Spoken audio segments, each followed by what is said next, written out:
Hi friends, ಇವತ್ತು ನಾನು ನಮ್ಮ ತಮ್ಮ ಹಾಗೆ ತಂಗಿಗೆ ಹೀಗೆ ಸ್ವಲ್ಪ ಇಲ್ಲೇ ಸರ್ಪ್ರೈಸ್ ಕೊಡೋಣ ಅಂತ ಈ ಹೂವಿನ ಪೆಟಲ್ಗಳನ್ನೆಲ್ಲ ಸ್ವಲ್ಪ ಕೀಳ್ತಾ ಇದ್ದೀನಿ. ಹಾಗೆ ಮೇಲ್ಗಡೆ ಎಲ್ಲ ನಮ್ಮ ಗಿಡಗಳೆಲ್ಲ ನಮ್ಮ ಮನೇಲಿ ಬೆಳೆದಿದೆ. ಇದರಲ್ಲಿ ಒಂದು ತೆಗೆಯಕ್ಕೆ ಬರ್ತಾಯಿಲ್ಲ ನಮಗೆ. ನೋಡಿ, ಈ ಥರದ್ದು ಹೂಗಳು, ಯಾವ ಥರದ್ದು ಹೂಗಳೆಲ್ಲ ಬೇಕು ಆ ಥರದ್ದು ಹೂಗಳೆಲ್ಲ ಇದೆ ನೋಡಿ.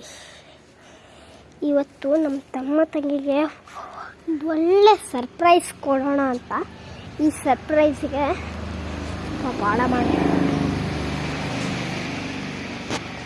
ದೊಡ್ಡ ಸರ್ಪ್ರೈಸ್.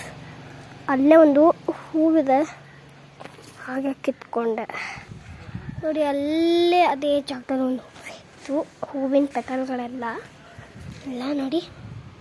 ಅಲ್ಲಿಂದ ನೋಡಿ ಇಲ್ಲಿವರೆಗೂ ಬಂದಿದೆ. ಹಾಗೆ ಸಡನ್ನಾಗಿ ಇಲ್ಲಿ ಮಟ್ಟ ಗೊತ್ತಂತೆ ಏನಾಗೋದಿಲ್ಲ. ಹಾಗೆ ಇಲ್ಲೊಂದು ಮ್ಯಾಟಲ್ಲಿ ಒಂದು ಹೂ ಇಟ್ಟಿದ್ದೀನಿ. ಮ್ಯಾಟಿಗೆ ಹೂ ಹಾಕೋಣ ಅಂತ ತೊಗೊಂಡಿದ್ದು. ಹಾಗೆ ಇದ್ರ